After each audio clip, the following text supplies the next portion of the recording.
Hi guys, today's rant is on Agenda 21.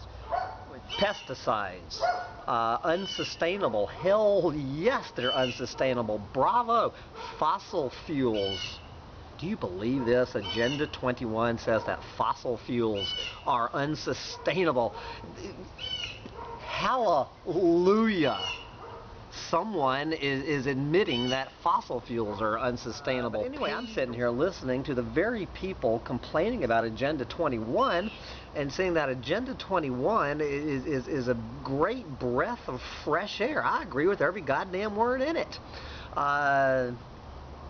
Things should have been Agenda 1 if it had been written about 20 centuries ago. We might not be in the shape we are in on this planet. The document that was created 18 years ago in Rio de Janeiro from, when all these environmentalists and non-governmental organizations got together at this UN summit to talk about how we can get a little more sustainable in our development practices into the 21st century. It was the end product of years of work by the world's biggest environmental organizations, ecologists, non-governmental organizations, endorsed by hundreds of environmentalists and ecologists from all over this planet. Okay? That the United States should assume a strong leadership role in implementing the decisions made at the Earth Summit in Rio de Janeiro, and developing a national strategy to implement Agenda 21 and other Earth Summit agreements through domestic policy and foreign policy. With an opportunity to follow up on the important work of the Earth Summit to develop its blueprint, Agenda 21, for global environmental action.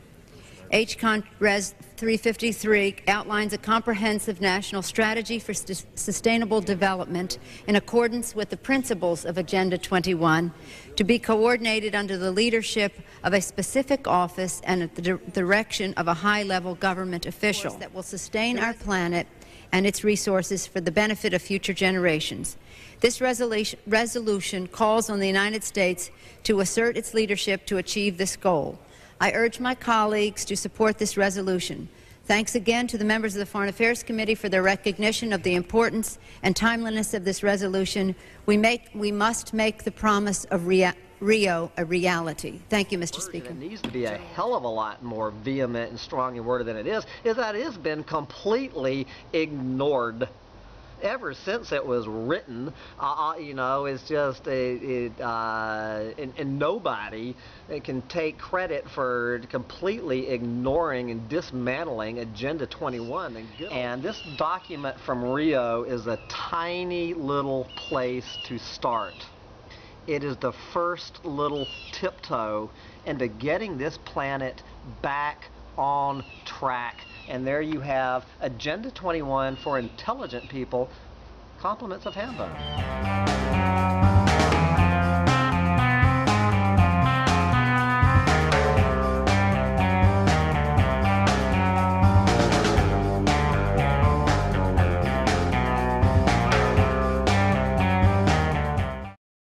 All right. Well, good evening, everyone, and welcome to Environmental Coffee House. It is tinfoil hat night, and I've got my trusty tinfoil hat on because we've got so much to talk about. It's Agenda 21.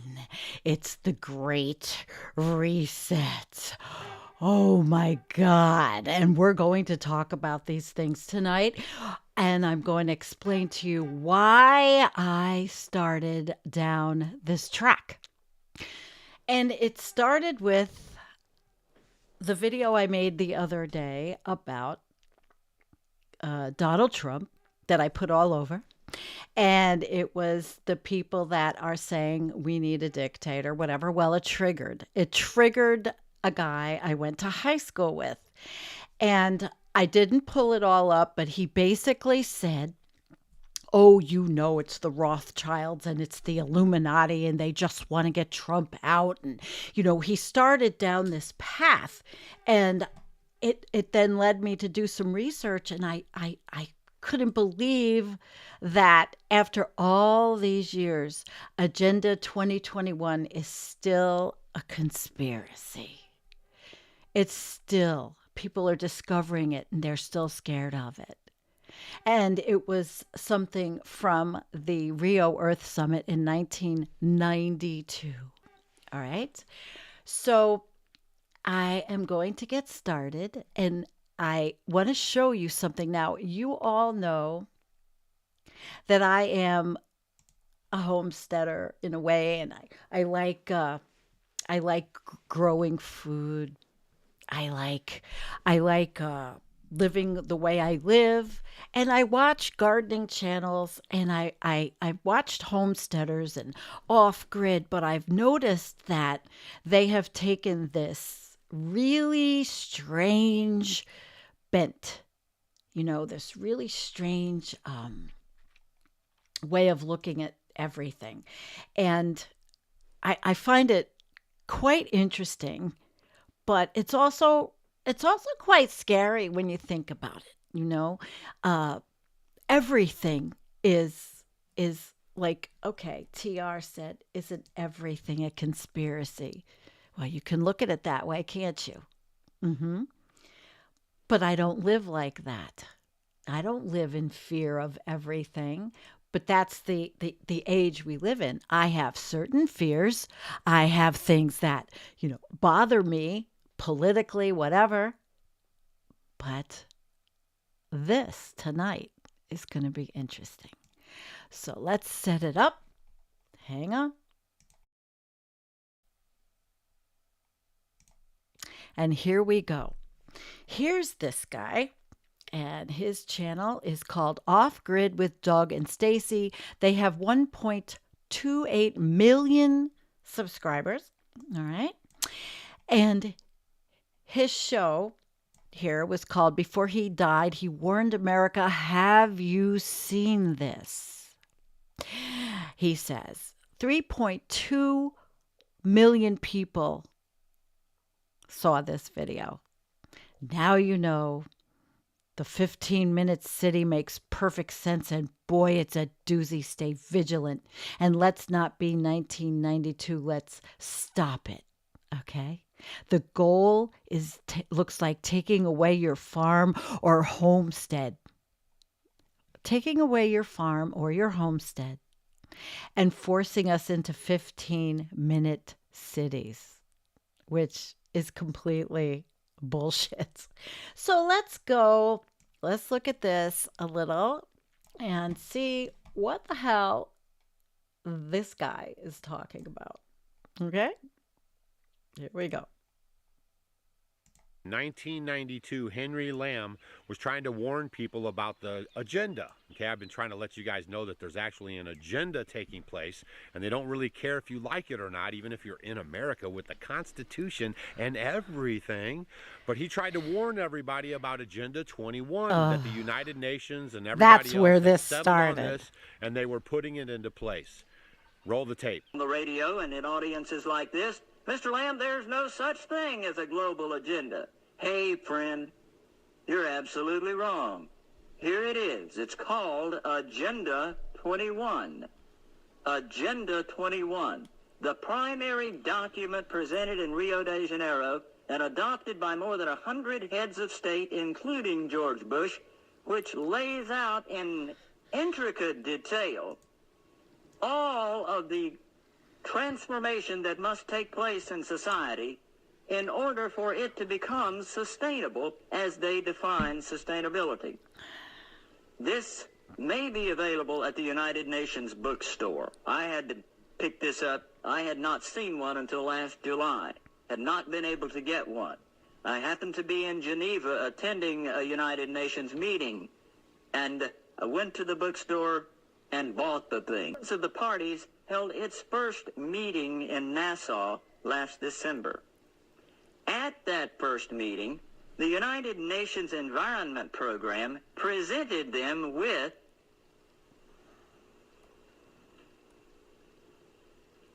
a global biodiversity assessment. started in 1992. And with what a was grant wrong from with the that? Global Environment Facility for $3.3 million, orchestrated and coordinated by the World Resources Institute and the World Wildlife Fund and the International Union for the Conservation of Nature. Oh my gosh, so frightening. The World Wildlife Fund, a big NGO. This is 1,140 pages that explains how to implement the 16-page treaty on biodiversity. That none of them read. The last 200 pages, section 13, deals specifically with a system of protected areas. It defines what a system of protected areas is. It includes core wilderness areas surrounded by buffer zones, similar to those used in the biosphere reserves, created under a UNESCO program and promoted by the United States Man in the Biosphere program.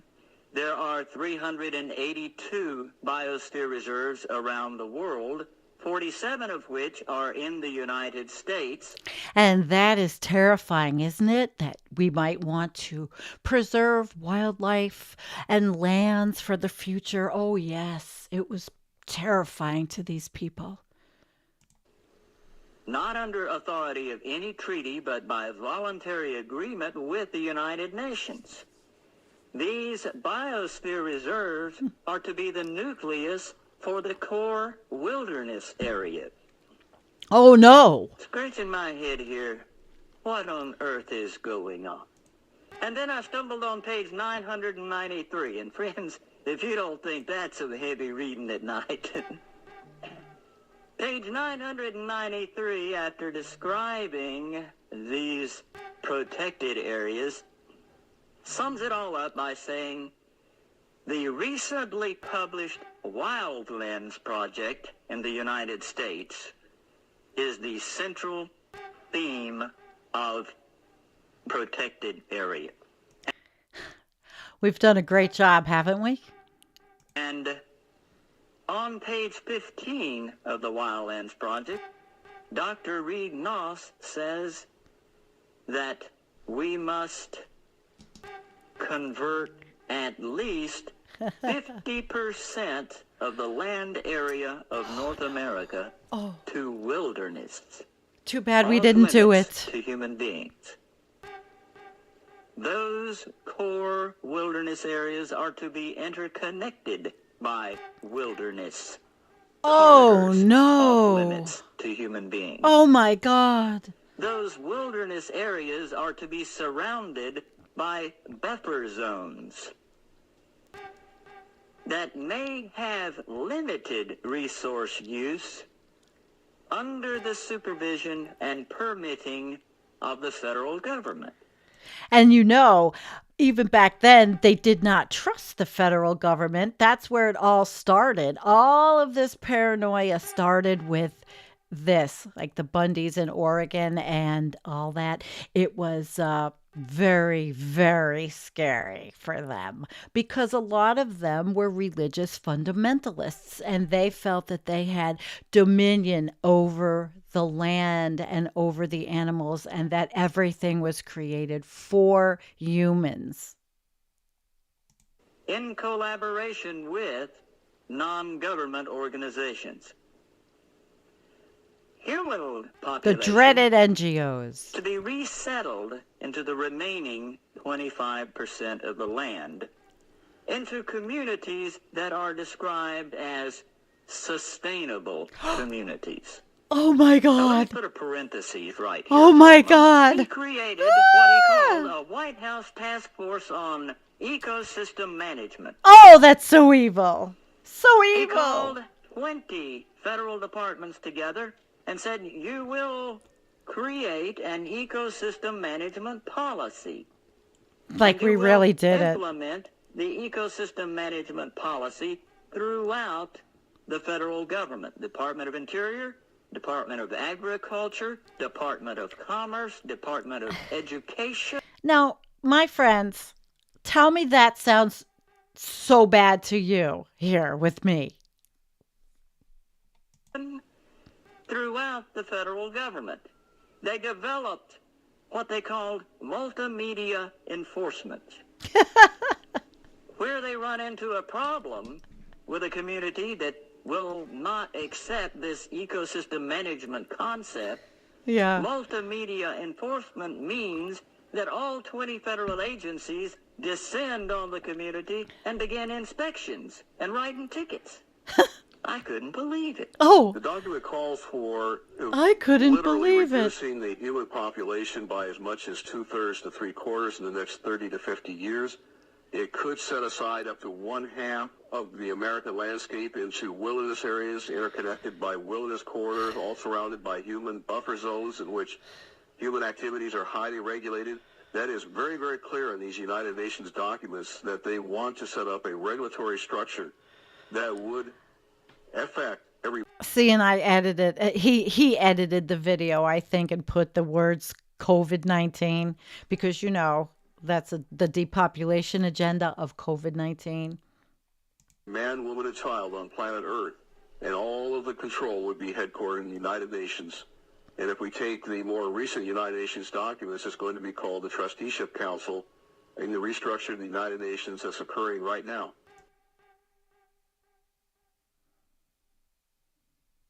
With it. I got my new reading material because I just don't want to take anybody's word for anything. I've got this reading material. I'm going to be diving into it and letting you know what I find, but I'm unfortunately going to tell you guys right off the bat that we're going to find exactly what that gentleman was talking about, okay? Ooh, Stay vigilant. Make sure you share this video. Stay That was Nancy Pelosi, vigilant. 1992. Giving a wink over to the left there of her buddies that helped her out with that, okay? This is not in our Constitution. This is not part of our plan. This is Okay. all an agenda. That's why he calls it the deep state or shadow government, right? Because they're doing stuff like this instead of doing the people's business. They're worried about. Dude has a homestead. So obviously it's 1992. What happened? Dude has a homestead. He has property. Nobody came and took his guns or his property, did they? No. But 3.2 million people watched this. Creating this, you know, secondary system, if you will, okay? Void of Constitution, independent rights, and all that stuff. Share this video with your friends, please. Yeah, I Trying to guess give you they guys did. The best information I can. Love the tree analogy, 1992 to now is going to call. All right. So we just saw Doug talk about this. And it's very interesting to me that the paranoia was so palpable. And I mean, it still is. It is now 2024. And this dude discovered Agenda 21.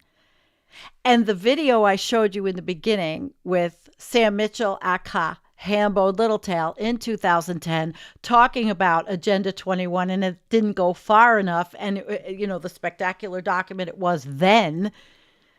What have we done since then? What has at least the United States really done? We have a park system, but that was implemented many, many years before. So let's look at, this is from 2014, and we're going to look at, all right, virtually none of the outlandish claims about Agenda 2021 or 21 are true. Yet with all such baseless propaganda, the hysteria over it has had the effect of poisoning any kind of rational discussion of the very real challenges we face. Challenges that are essential to tackle head on in an increasingly complex and stressed world. This was 2014. So I'm going to go here. Okay, so in 22 years since then, and this was, remember, this is 10 years ago, so it's 32 years, at the hands of groups like the John Birch Society, Agenda 21 has been transformed in much of the American public mind into a secret plot to impose a totalitarian world government, a nefarious effort to crush freedom in the name of environmentalism. Oh my gosh. gosh. And it isn't only extremists pushing this conspiracy theory. In January 2012, the Republican National Committee bought into the propaganda, denouncing Agenda 21 in a resolution as destructive and insidious scheme that is meant to oppose a socialist communist redistribution of wealth. See how well that went? What was social and communist? The redistribution of wealth was changing the Supreme Court, Citizens United, and redistributing the wealth and making a billionaire class like you've never seen before. Sound like someone you know?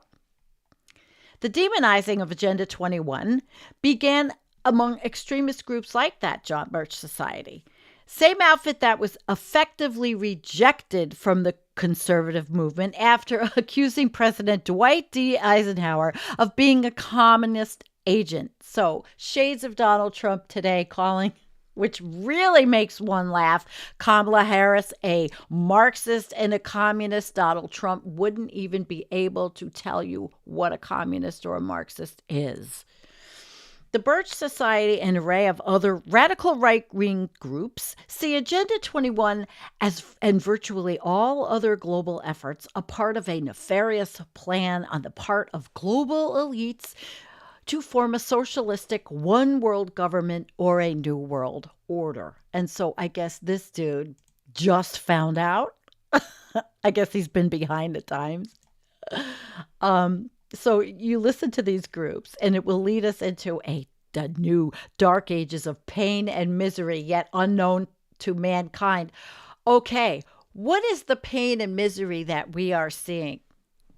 The pain is that the sea surface temperatures are the warmest in recorded history, that the CO2 greenhouse gas concentration in the air is the highest in our recorded history, that rains, droughts, floods are exacerbating. So, dude, okay. It's not a treaty. It has no force of law. No enforcement mechanisms, no penalties, no significant funding. It is not even a top-down recommendation, seeking instead to encourage communities around the world to come up with their own solutions to overpopulation, pollution, poverty, and resource depletion. It is a feel-good guide that cannot force anyone, anywhere to do anything. Yet, Alabama has passed a law meant to outlaw any effects of the plan. The legislatures of Kansas, New Hampshire, Tennessee, they all passed state resolutions condemning it and never probably read it. Similar needless laws have been approved by one chamber of the legislatures in Arizona, Missouri, and Oklahoma, and political fights over it have broken out in at least half a dozen other states and countless local communities. Do you see, friends? It's 2024, and all of this vision, this paranoia over Agenda 21, and now is being put into Project 2025. And there, this guy is talking about the control of everything because of the globalist government, when really it's going to happen because of the people he supports and votes for. So the fears generated were ridiculous to the point of utter absurdity, but they have had an important real-world impact. In communities like Carroll County, Maryland, politicians have been voted out of office for supporting local plans. In Baldwin County, Alabama, all 9 members of the Planning and Zoning Commission quit in disgust after the county commissioner killed their plan on a pretext so devoid of relevance and merit as, in our opinion, to elicit only ridicule, as they wrote. Prominent politicians like the former House Speaker Newt Gingrich and Senator Ted Cruz have contributed to such outcomes as they denounced the plan that Cruz has claimed would abolish golf courses and paved roads. Although Donald Trump has opened how many golf courses since 1992? So they're not true. And the hysteria has the effect of poisoning any kind of rational discussion to the real challenges. So it's finally time to call out these conspiracy theorists, the politicians who spread falsehoods about Agenda 21. That was 2014. Remember, it's 2024. It's much worse. And its effects need to be shamed by other politicians, by editorial boards and other commentators, and the citizenry at large. The business community and organizations like the Chamber of Commerce, which know better, should speak out publicly about the real purposes and usefulness of planning and sustainability. The media needs to stop reporting on Agenda 21 as if it were a bona fide controversy and plainly state the facts about the plan. So the problem is the right, as usual. Okay, so from one end of the country to the other, a 22-year-old, now 32-year-old, entirely voluntary United Nations planning document known as Agenda 21 has increasingly come under bitter attack from a wide array of right-wing fearmongers. Led by nearly a dozen extremist groups and their propagandists, the plan, a document meant to help local communities deal with the overpopulation, pollution, poverty, and resource depletion that's only gotten worse because we didn't implement any of the things here. Very small amounts of them, is being pilloried as a secret conspiracy to impose global government. To the end point, these ideologies insist is the destruction of freedom and the onset of tyranny, and that is what's coming, my friend Doug. Already the results have been shocking. We don't have to go through all the bullshit that these idiots did. Socialist, communist redistribution of wealth. I told you it went up. It went up. It's not a treaty. And George Bush, they hated him for it, but they still voted for his son, who got us into a shit war. So the fears have provoked, they plug directly into more than a century of far-right worries about any international body imposing any kind of control over the United States. It is the latest iteration of the decades-long property rights movement, a movement that has included militant upsurges like the wise use movement of the 80s and the militia movement of the 90s. Taking the place of the communist boogeyman, the United States has become the fearmonger's chief demon, and it is happening again with everything. It's never stopped. Anytime you get some sort of UN program that suggests any kind of change in the way people live, even if it seems outwardly benign and even voluntary, it's going to be taken up by people with a conspiracist bent. The hysteria is palpable. To Tom DeWeese, perhaps the leading critic of the plan, Agenda 21 will lead to a new dark ages of pain and misery yet unknown to mankind. And this guy, Glenn Beck, I actually was going to use a clip from him, but I couldn't even stomach it because he's still on spreading his bullshit. He is such a Trump ass-licking toady, it makes me sick.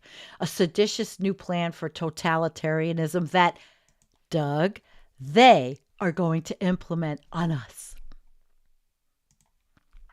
Yeah. Look at this. Ted Cruz, a clueless fucking moron still in power. He led the 2013 government shutdown, even claimed it would abolish golf courses, grazing pastures, and paved roads, which actually it should. The Agenda 21 movement has had a demonstrable impact on land use policy in Virginia, said James Bacon, a newsletter publisher and a conservative activist who focuses on land use issues there. The fixation on Agenda 21 creates a bizarre distraction from the very real challenge of articulated, principled conservative positions on how to manage growth, development, and the environment. Issues that won't go away just because we chose to ignore them. Sadly, just uttering the words Agenda 21 is sufficient in some quarters to just shut down the conversation. Yep. It was adopted in 1992, and it was heralded as a key agreement, the first global effort to take on what was increasingly seen as a looming environmental crisis. Where are we now? And this asshole is going to read it so he can tell, look at 3.2 million people who watched this video. How fucked are we? Even in Brazil, it was just a wonderful endeavor. It was a document of hope, a comprehensive blueprint for humanity to forge its way into the next century by proceeding more gently upon the earth. As its sweeping programs are implemented worldwide, it will eventually impact every human activity on the planet. Deep and dramatic changes in human society are proposed by this monumental historic agreement. He was being optimistic. The document was, in fact, so sweeping, even though it contained no requirement enforcement mechanisms or even significant funding. Just where does that happen? All the agreements in the Paris Agreement? It quickly came under attack from conservatives in the United States, who are the most backward, moronic, uneducated, ludicrous people. I don't care if Ted Cruz went to law school. But it's underneath is their extremist religious beliefs that push the delusion and the paranoia from seeing reality. It's very sad. Yep. They said they took the basic premise of the plan, disputing the world's scientists, which still happens, on such issues as global warming, the ozone layer, rising oceans, and a host of related problems. Many of those people saw Agenda 21 as inimical to business and industry. It did, after all, focus on carbon emissions and related issues, and also believed that it represented an attack on property rights because it proposed not to allow others completely unfettered use of their lands and businesses. So, in other words, Doug, you can't just use your land and dump oil and pollute it. Although fracking has done that job. And then the New World Order, so scared. Patriot groups warned in the 1990s that the UN intended to turn most of America into a human-free biosphere or gigantic wildlife preserve. Would that be so bad? Necessitating the murder of most of the U.S. population. Oh my God, it hurts me. It hurts me. The anti-science and anti-intellectual and just the cluelessness of all of this. They made a timeline to global governance that started in 1891 and included financial pacts, treaties, regional and international associations, plus, naturally, Agenda 21. And Tom DeWeese was the guy from the American Policy Center. He was just one of them, launching attacks on it before the ink was even dry. Okay. He says it's a ruling principle of the revolution, a sea change that will end with the imposition of a new kind of tyranny. Well, listen, Doug, where's that tyranny coming from? So he had a anti-Agenda 21 kit, and all these people just followed this shit. And this guy, what a moron Glenn Beck is. He has done more than anyone to spread, and Alex Jones, of course, conspiracy theories, false ones, about Agenda 21, which he describes as part of the globalist plot to suck all the blood out of the American communities. How's that going for you, Glenn? He's still blabbing. He still has an internet show. So the John Birch Society was the ultra-paranoid organization that best known for accusing Eisenhower. You know, they got into it early. They didn't concentrate heavily on Agenda 21 at first, but in recent years, they've conducted hundreds of one-day briefings around the country, and really, the Heartland Institute is an offshoot of that. All right. The big deniers. Then the fossil fuel industry, of course, got involved. So I'm going to go down a little bit and go to Fox News, Glenn Beck, and the RNC. Conservative commentators have enthusiastically joined the attacks as well.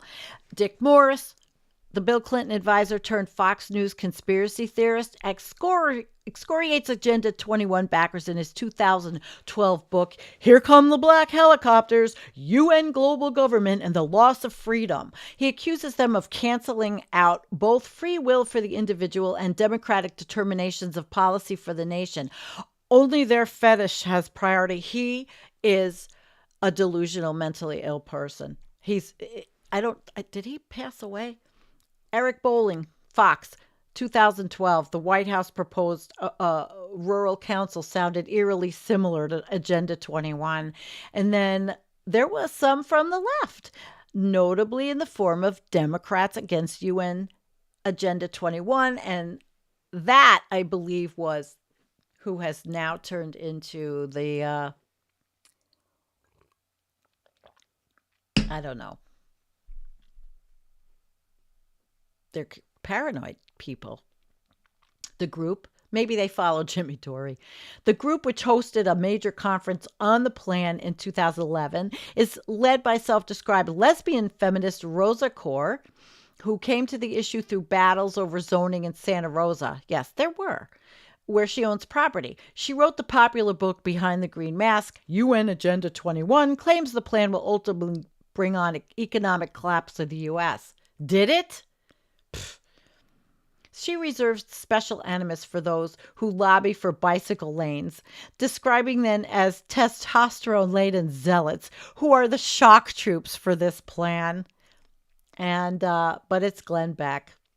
He left Fox, but he's just awful. He says, he waved around a copy of the 294-page document. Says once they put their fangs into our communities and suck all the blood out of it, we will not be able to survive. I mean, Glenn, have you been waiting for this? Like the Rapture?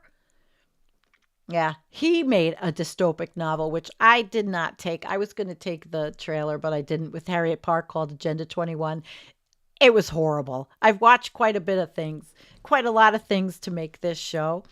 And it was just really awful. Children are taken from parents and raised in group homes. Mating partners are assigned, and people recite pledges in honor of squirrels.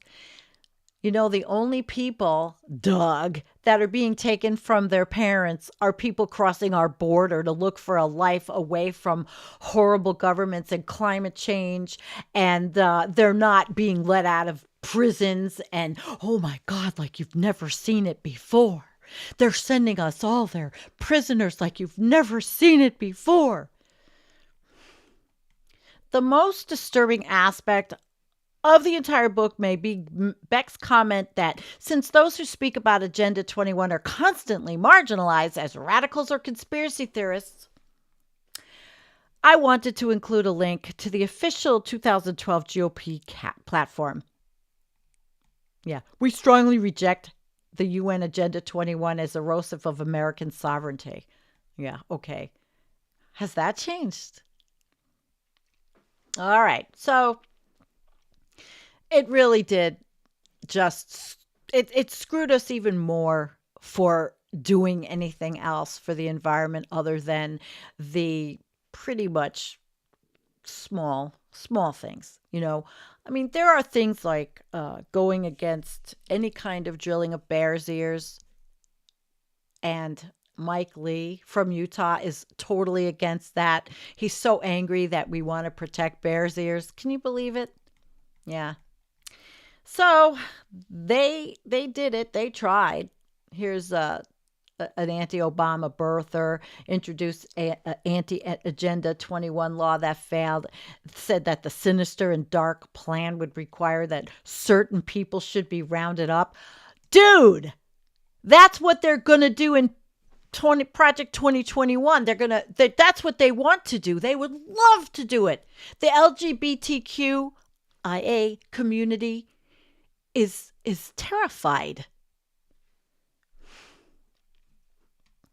And I'm going to say the redistribution of wealth. Can these people understand that we've gone through a redistribution of wealth and they voted for it? It's called Citizens United. and that the billionaire class grew, and that's why their beloved Elon Musk is so wealthy. They constantly defend billionaires and vote for them. Yeah. So they've been doing this, and I don't even have to go, too much farther because this is just the history. This will be in the show notes, and you can see all of the, they didn't like the, where was that? Wait a minute. The International Council for Local Environmental Initiatives, which was just to give people an opportunity not to destroy where they live, not to foul their nest. They don't like it. These people didn't like it. So it's in Ohio, the community school district in 2013, the ACLU threatened action when officials proposed a controversial issues policy requiring students of sustainable development also read about Agenda 21 conspiracy theories. See how it's still going on, only it's worse? It's getting worse. I mean, their plans are the evil ones. Their plans are to take over the country and make it a white Christian nationalist country with no regulations on drilling, no regulations on the fossil fuel industry. I call it the ushering in of human extinction. That's what their party is.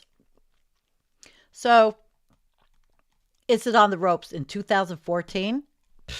It's on the ropes. Maybe universities teach sustainable development, maybe, but it certainly isn't been adopted. It hasn't been adopted. So there was a little backlash to the anti-Agenda 21 movement.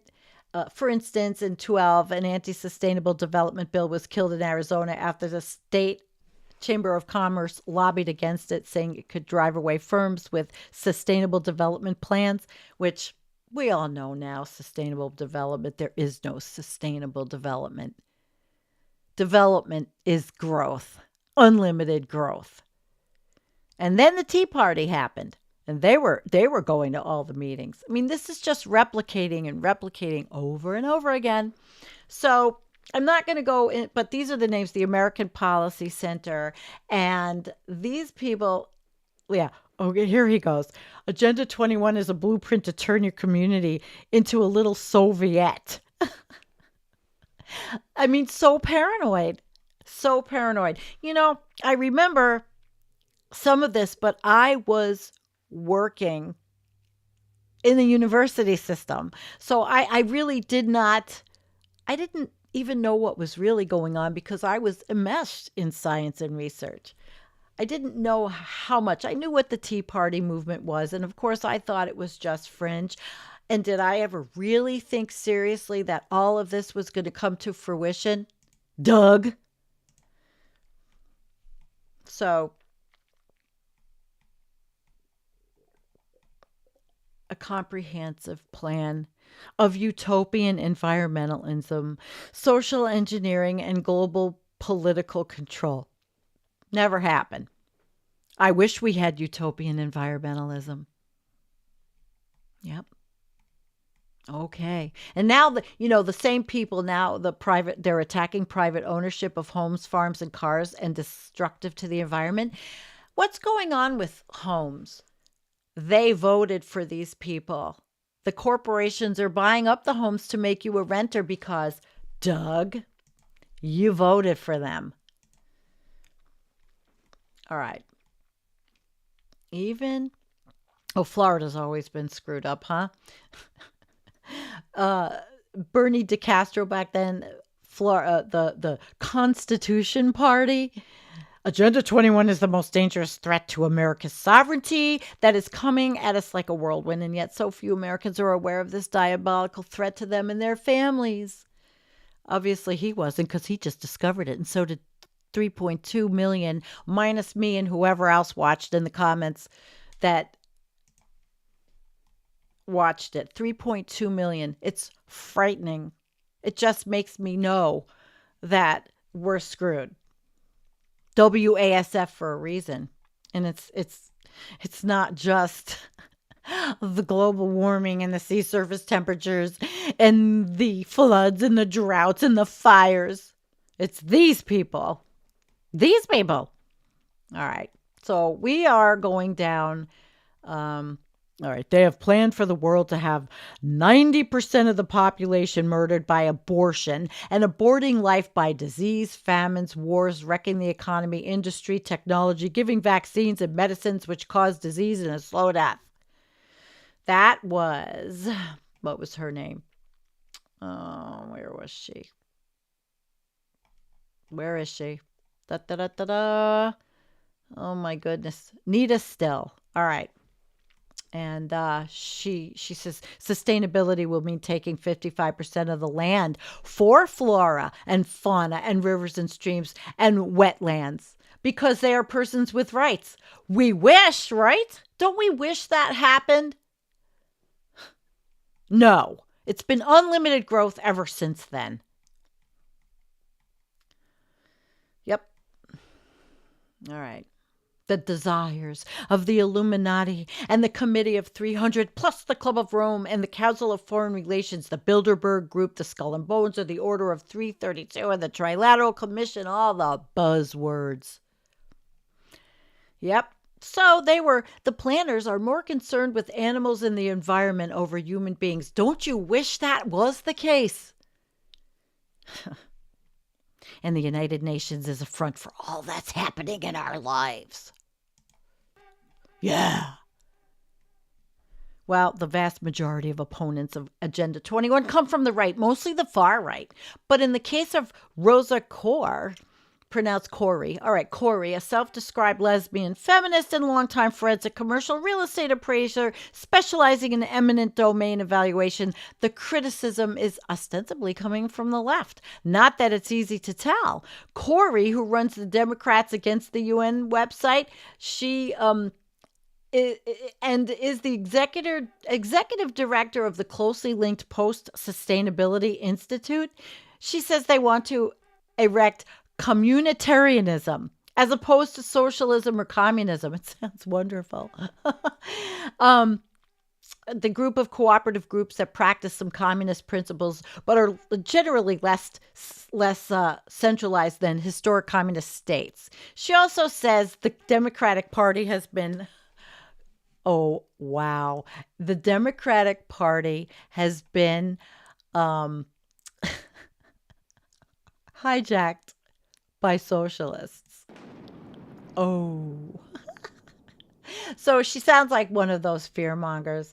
Your local government is in the process of controlling where and how you live, what you eat, what your children learn, and what laws you live under. So I'm not going to go into any more of her, but she's out there. Yep. I don't know where she is now. I didn't look her up, but yeah. So basically, and here's another one. Michael Kaufman founded Environmental Perspectives. See, they're organized, these people, as an educational research organization that aimed to sound a warning to America and the Christian Church of serious threats to our freedom. More specifically, the group focuses on the dangers of insidious property rights infringements. The only property rights have been to very wealthy people who get tax breaks on everything and have built bigger and bigger and bigger homes and mansions and became a billionaire class. How they don't see this? Okay. So, the effort on the international community to create a world government and religion, now it's religion too, has far-reaching implications. So this is what has happened. We are here in 2024, and it is pretty scary, in my opinion. Hang on. It's hot in here. I got to turn my fan. So environmentalism is not about saving nature. It's about a revolutionary coup in America. It is to establish global governance and abandon principles of natural law. So He predicted that sustainable development, which never happened, will require a police state and ultimately turn America into globally governed homeland where humans are treated as biological resources. Oh my God. So anyway, the Heritage Foundation, here we go. Bingo. Do I have, yeah, the Heritage Foundation. What kind of, what would I do for them? I'm even going to start before I even read this, the Heritage Foundation gets the Environmental Coffee House Flush of the Day.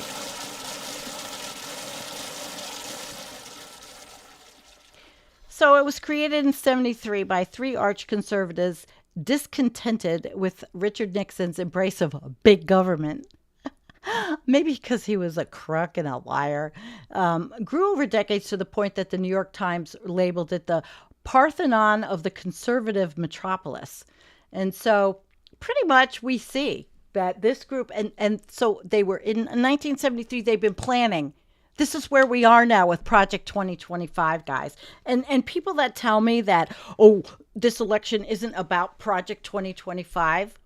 This election is about a lot of things.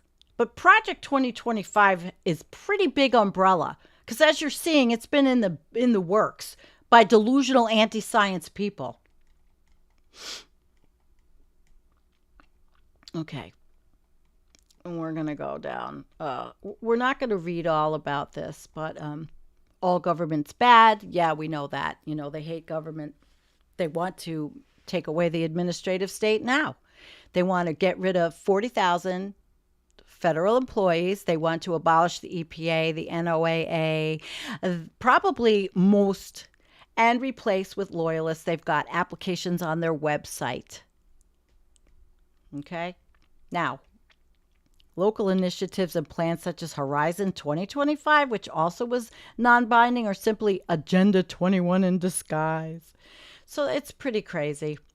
It's pretty crazy. All right. We're not going to go down there. Black helicopters. All right. We can read about that, but I have to move on because there's a lot of other things I want to. Okay. And the Nazis join in. Conspiracy theories around Agenda 21 sustainability plan came principally from the propagandists of anti-government and property rights movements, but neo-Nazis, never content to let a good plot theory lie idle, well, they've joined in too. Consider James Wickstrom, who in other contexts has said that he would like to murder Jews by beating them and throwing them into wood chipping machines. He dedicated an hour of online video to vilifying Jewish internationalists he sees lurking behind the non-binding United Nations plan adopted in 1992. It's very evil. Very evil. It's a key proponent of that anti-Semitic theology of Christian identity. It's extremely evil because it comes from the dark side. You see, the light side is Yehovah, the Christ, which is truth, always truth. Then you have the dark side, which is Jewish and now Muslim, international communism, Jewish, Muslim, what else do they hate? Everything. So, Stormfront, Christian, the Real Jew News, that was another lovely thing. I mean, we live in a pretty ugly place. So there you go, Doug. And what I wanted to do was look at a couple of his comments. I don't know if I'm going to find the one I really wanted, but let's see. Kick the UN the hell out of America. I never pledged allegiance to the UN. All right. The plan is much older. 1969, they said, everything is in place and nobody can stop us now. All right. So proof that these evil people are serious. This needs to be seen. Now, remember, this video just dropped 3 months ago and 3.2 million people saw it who are now have been radicalized by the Donald Trump and the right wing. These are the MAGA people. These are the people you saw in my video. I could show you that want a dictator. They want a dictator. Yeah. And here's somebody that actually said, education is what Americans need. They need this info to understand how dangerous these people are.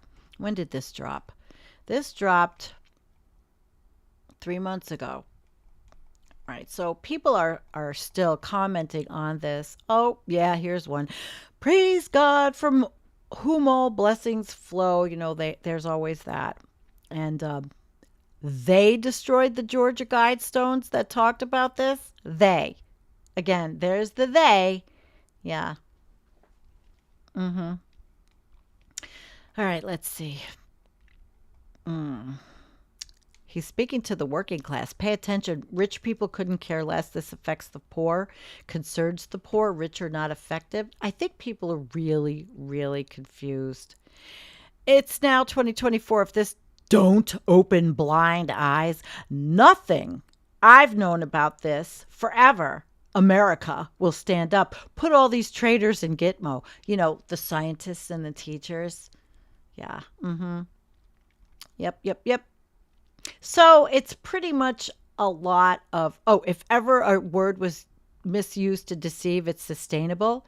The people controlling that deception should be jailed. No one voted for such a wicked plan. Listen, sustainability doesn't even exist. So, didn't Trump say that the evil was so bad that we would have a hard time handling it if we knew how evil it was? It's been this evil for decades. Just now are we becoming aware of how bad it is. John Birch Society's been warning us since the 50s. Yep. All right, so that is that. We're going to move on to the Great Reset. I'm going to have a video for you. So let me set that up. Hang on. I hope you're doing well out there and you're learning. Because there is a lot. There's a lot here. Hang on.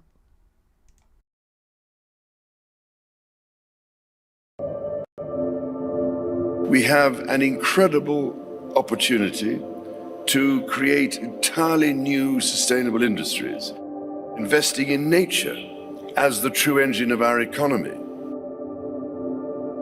The current global crisis has disrupted every aspect of our lives. They hate but him. It has also presented us with an extraordinary opportunity, a chance to reset and accelerate efforts to improve the state of our world.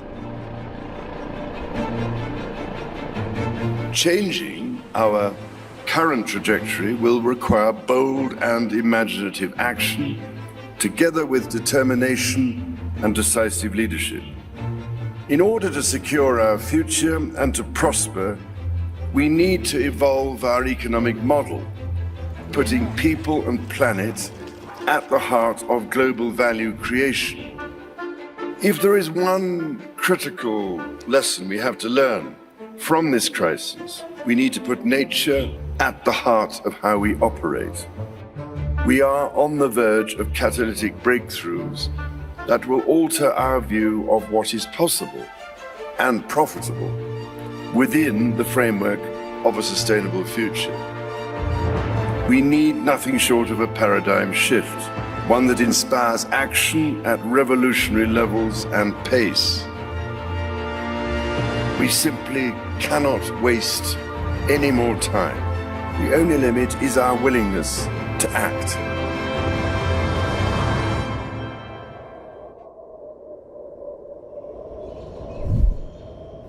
And the time to act is now. Can you see how that set these people off? First of all, it's a monarchy, it's royalty, and nobody likes them. I mean, it's crazy, right? I don't like them. The message came from the wrong person. The Great Reset, it gave so much more ammunition. All right. And I'm going to go through this just quickly because this is what's happening now. It is another one, 2020, the Prince of Wales, the head of the annual Davos. And those are the billionaire people that, I don't even know if anything that happens in Davos, other than billionaires getting more money and more corporations, because obviously Davos hosts all the corporation heads around the world. I don't like them. But he launched the initiative calling for the pandemic to be seen as a chance for what they called a great reset of the global economy. They made a lot of mistakes. And then it just went off and gave people, and maybe rightly so, because nobody trusts the billionaire class. And as we've lived through the explosion of all of this obscene wealth, it does anger you. Maybe their hearts are good because they understand the problems with the environment, but the world, the World Economic Forum is definitely not a trusted place. Although I'll tell you the truth, I think over all this, they're kind of powerless. I mean, I don't personally see how much as a group. All right. It's more of the BlackRock, the investment companies, big insurance, it's all that. And they're probably there. But they made a mistake because they say they have huge influence on world events. There are also concerns about the impact of technology on civil liberties and jobs. They're not all horrible. They shouldn't exist.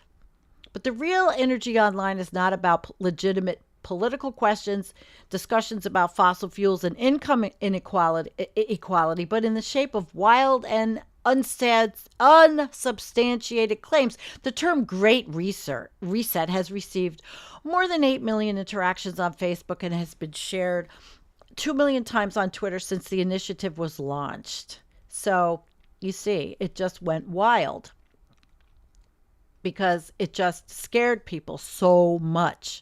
Really scared people. And it was a mistake for them, I think, to ever say that, because they didn't have their finger on the pulse of regular people around the world that would see this as a fearful thing to them. They made a big mistake in their hubris of wealth. So they did it. It said, they said that the great conspiracy by the global elite, which somehow planned and managed the COVID-19 pandemic. In this narrative, lockdown restrictions were introduced not to curb the spread of the virus, but to deliberately bring about economic collapse and a socialist world government. Did it happen? No. The nebulous of this conspiracy theory means it has found followers among anti-vax, anti-lockdown, new age healers, and those on the far right and left, which it has. So, how did it go viral? These conspiracy theories began circulating around the June 2020 launch, but they gained significant traction last year. Canadian Justin Trudeau at a UN meeting that went viral saying pandemic provided an opportunity for a reset. But people take everything out of context. So there's reset, It scares people. And I understand that. And I'm being sympathetic to that. I really am. All right. Thousands of now here.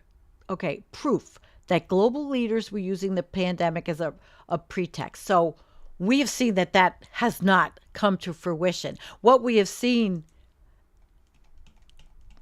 is Doug wrongly not understanding pretty much anything. Yeah. So, since the 60s, the umbrella term New World Order, which itself borrows from conspiracy theories of the 18th century. Great reset skeptics repackage these ideas, folding in new baseless COVID-era claims. And this is an older article. For instance, about how vaccines contain microchips and enslave people. They don't contain microchips, people. So all of that shit You know, the microchips, the invention of the Illuminati conspiracy, QAnon. Yep. We just live in a world where the brain gets stuck. I mean, there definitely are issues with big pharmaceutical companies taking advantage of people. Of course, we see this all the time. Union busting, there's problems, a lot more problems, but is union busting put into a conspiracy? Is getting rid of the National Labor Relations Act seen as a conspiracy? Because that's what's happening. Yeah. So what's next? Conspiracy beliefs are also seeping into discussions about the global response to climate change. When Klaus Schwab, he says, the use of more green public infrastructure projects and greener growth, they hate it. They're scared of it. They don't believe in it. They don't believe in science. The people don't believe in science. They're naive. And it's very sad. And I think now it's well, this is the BBC, but it's a structure. This was from 2021. And then I just had the features of the Rio Summit, but that'll be in the show notes. I'm going to end up with an article by Derek Jensen about sustainable development, but I wanted to talk to you for a minute before I move on to that. And I want to look at some of your comments before we move on. I haven't been looking, and I'm going to end up with that article. And I hope you got something out of this, because all of this, the Agenda 21 and the video I made with Hambo and Littletail, otherwise known as Sam, 13 years ago. He loved Agenda 21 at the time. Didn't think it went far enough. All right. So let's see. Where are you guys? I haven't seen, there's no super chats. So, I'm no grifter, and I'm certainly not getting rich on this channel. I'm not getting rich on anything. Are your thoughts clearer under tinfoil? I love it. I love it. Oh, yes. My thoughts are very clear under tinfoil. Jan, it's not really a red-blue thing anyway.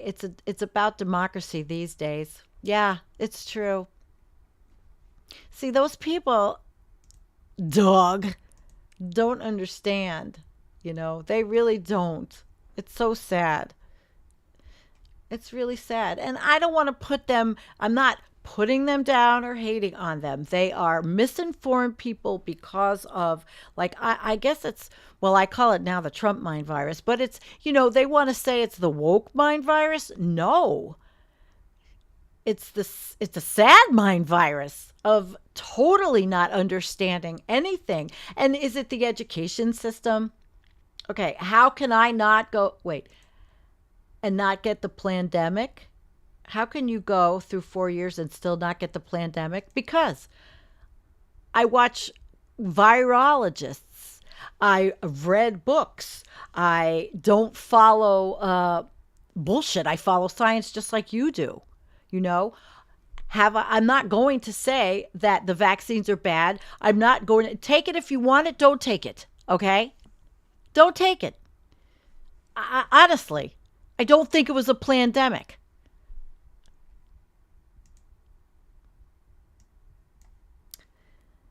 Yeah, I think it's dopamine thing to escape bad feelings when we listen to conspiracy as we would listen to a fairy tale. It takes us away from pain. Could be. And like I said, I don't hate these people. I know these people. Friends of mine have gone down those rabbit holes. I'm not one of them. I'm just not one of them. Well, that's fine. You do. But that's you. That's how you feel.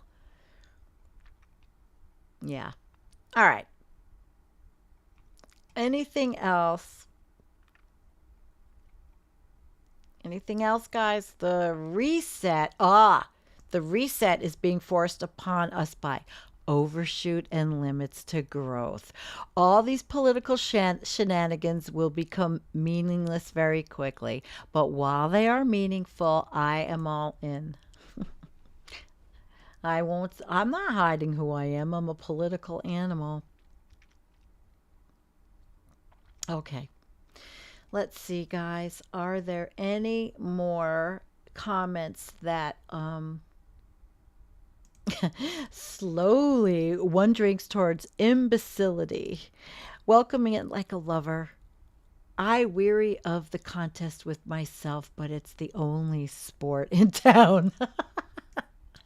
Okay. No, I can't either.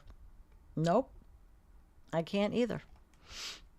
And I'm not going to do too much more talking about that, but we are going to go into the last article by Derek Jensen because it's about sustainability and all of the stuff, all of what these people were talking about. And, you know, being afraid of. I mean, has it happened? Doug, with 3.2 million views? How the hell much money did you make off this? Yeah. I made $132 for my channel last month. What is he making? They're so afraid of everything.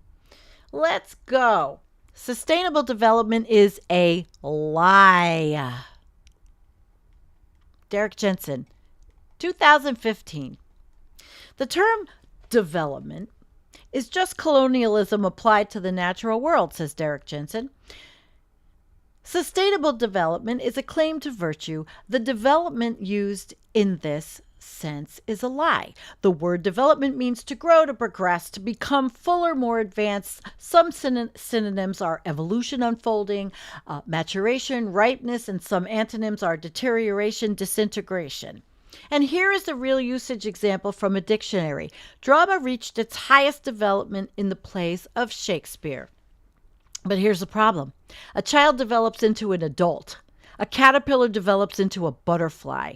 A stream harmed by, say, mining might possibly in time develop back into a healthy stream, but a meadow does not develop into white box houses. A bay does not develop into an industrial port. A forest does not develop into roads and clearings.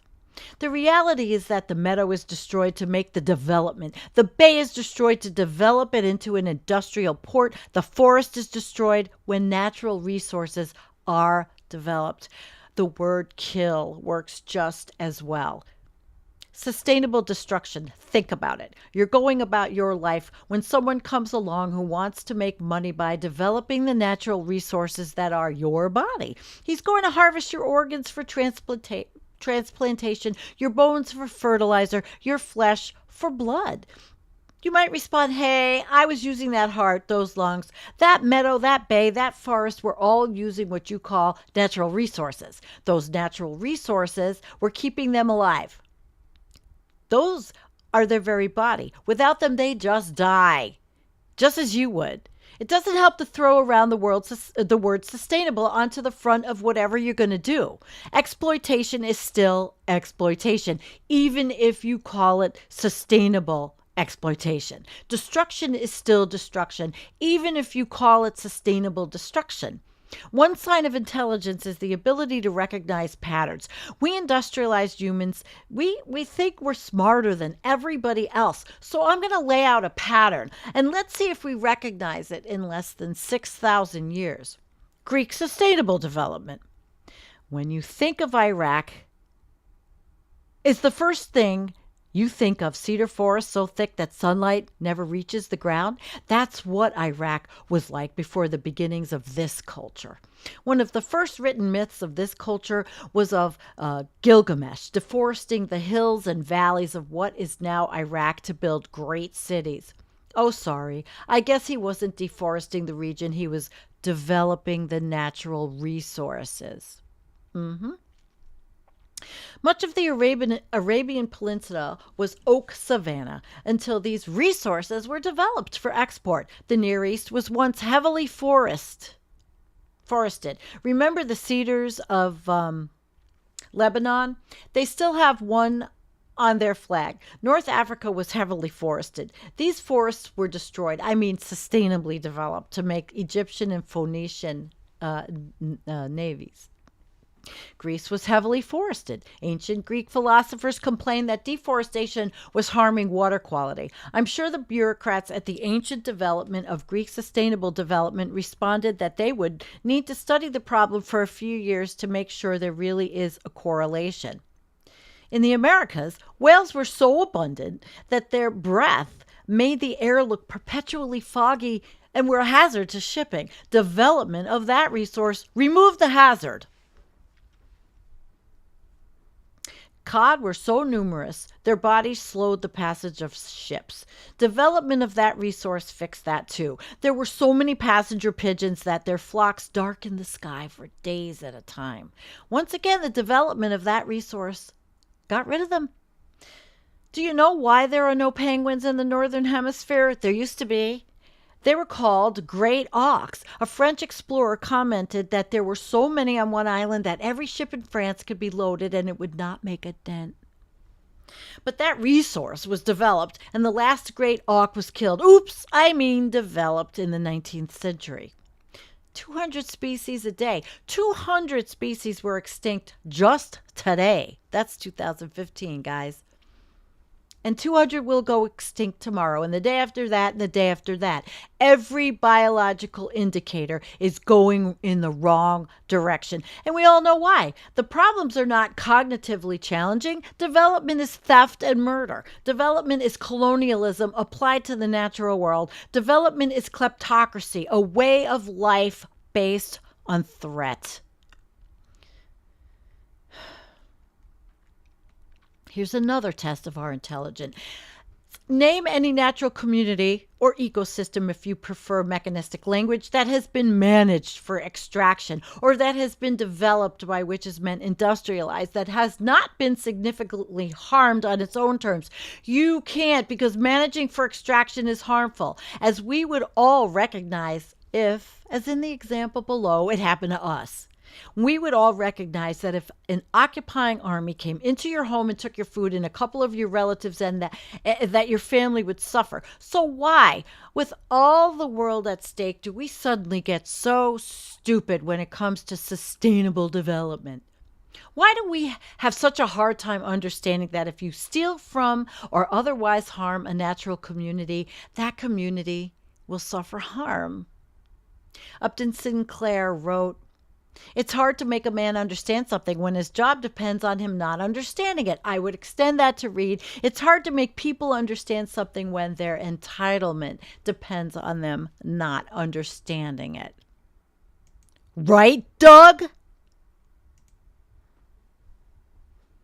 In 1830s, pro-slavery philosopher argued that slavery was necessary because without it, the slave owners would not have the comforts or elegancies upon which they had become so accustomed. The same is true here. When we extend the understanding of slavery to the natural world as this culture attempts to enslave, sustainably develop more and more of the living planet. In short, we're allowing the world to be killed so we can have access to ice cream 24/7. And we call it sustainable development so we can feel good about ourselves as we do it. The good news is that there are a lot of people who see through the bullshit. The bad news is that this doesn't, for the most part, affect policy. A story may help make this clear. Before the big Rio Earth Summit in 1992, and wasn't that a success? Things are so much better now, right? The U.S. ambassador to the United Nations set out high-level assistance across the country, ostensibly to get public input as to what should be the U.S. position at the summit. One of the meetings was in Spokane, Washington, where I lived at the time. The hall was packed, and the line of people to speak snaked to the back of the building.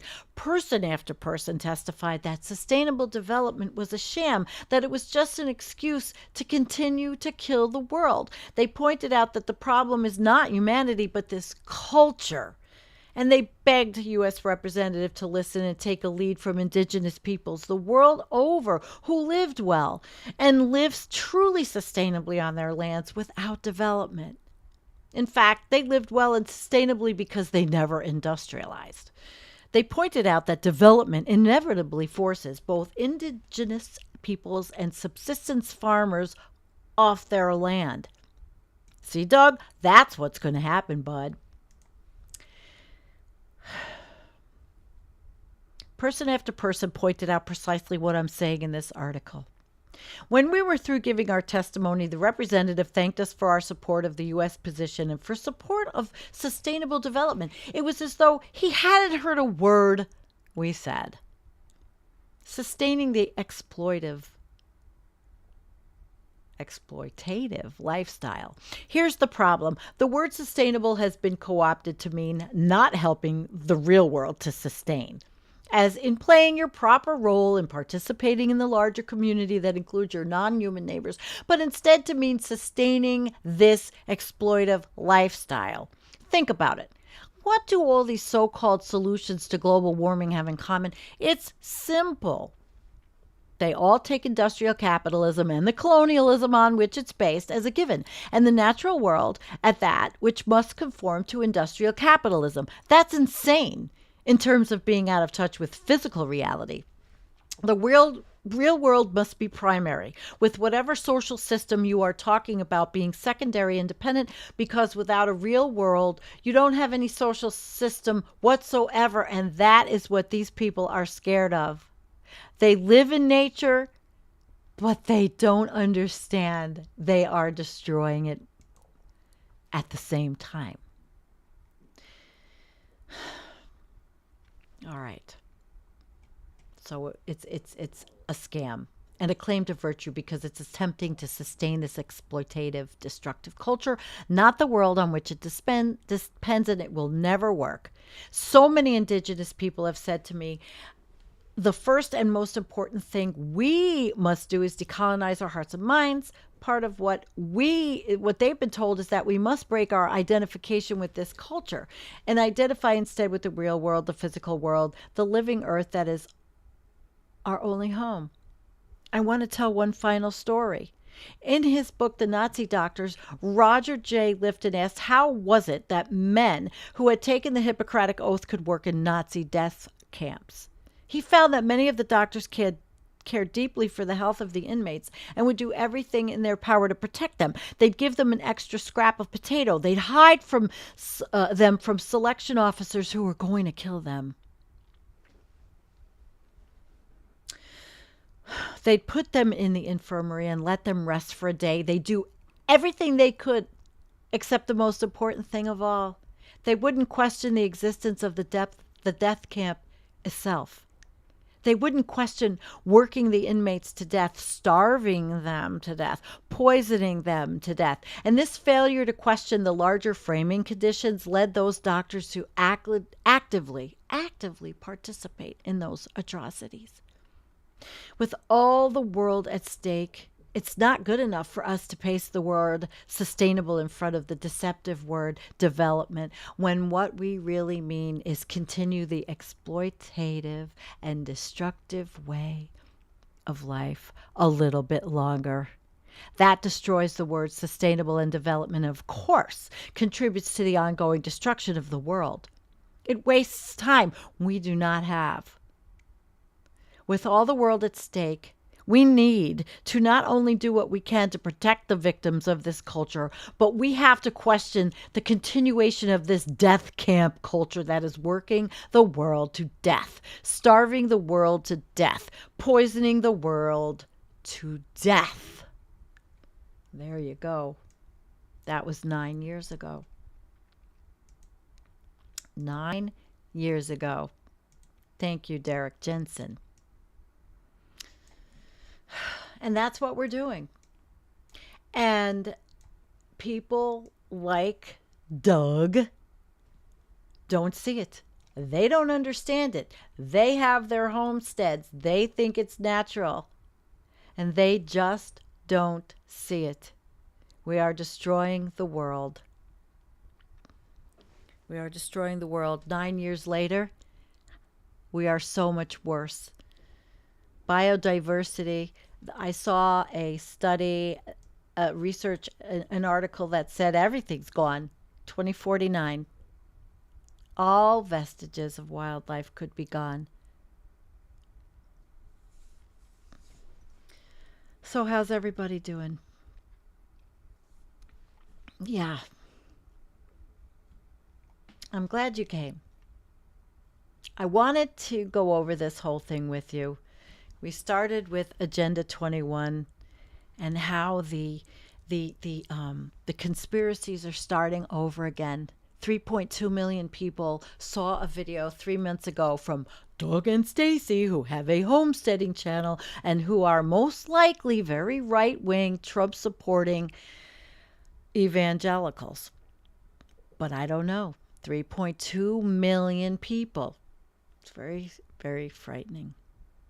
And he doesn't know a thing about it. He's just going to read it and find out what it was, what it is.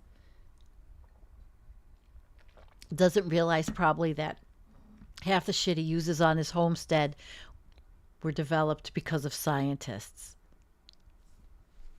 All right. Countdown starts next year. 10. Hi, Annie.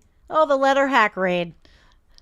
You finished, huh? Well, you missed most of my show. I mean, you have to go back and watch it. If you want to learn about Agenda 21, you want to learn about the United Nations, you want to learn about the Rio Earth Summit of 1992, you want to learn about how we are here now with Project 2025, when the Heritage Foundation started, what led to the Heartland Institute, and Glenn Beck, and all the right-wing talkers, and the paranoia that has permeated through our culture. Watch my show from the beginning. Hello, Nina Canadian. It's nice to see all of you. I want to say thank you. In pushing other species to extinction, humanity is busy sawing off the limb on which it is perched. Paul Ehrlich.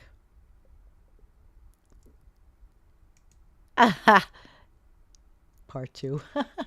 Did you see the video? I started with him. Well, anyway.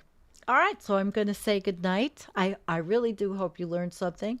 Friday night, as long as he's feeling better, he's been ill. Elliot Jacobson will be with me Friday night as my special guest. And I'm very happy. Let's see. Wait, Scott said, I don't know. Is he really Amish? They were saying that that he wouldn't be Amish if he's online. Not like that. They're saying he looks Amish. Probably that's true.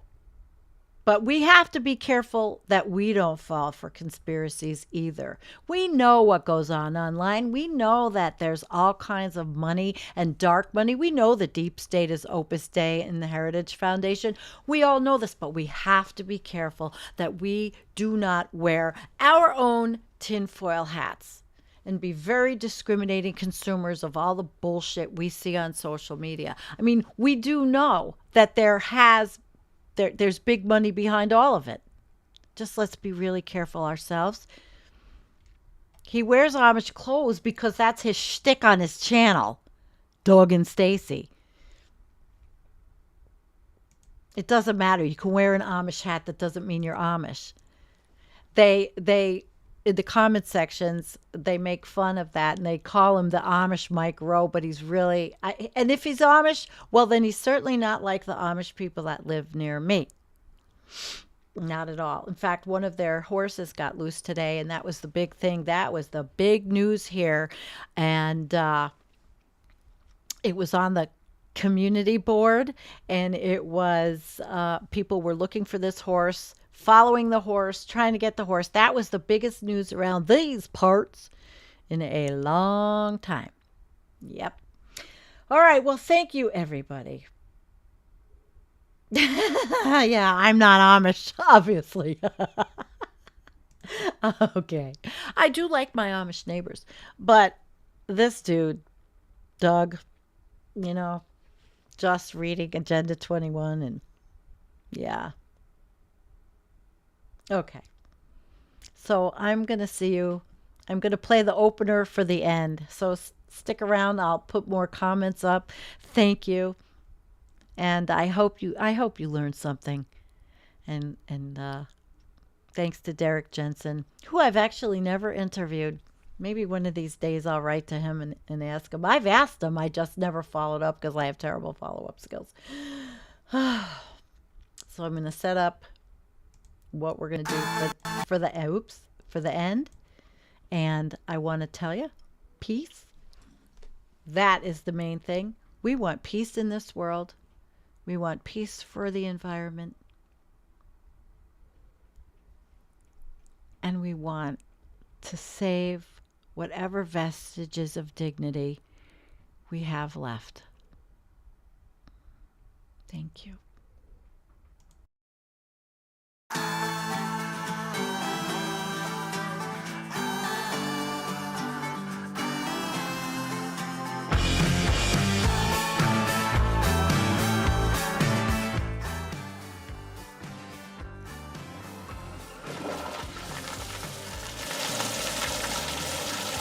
Bye, Doug.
We watch the satellites explode.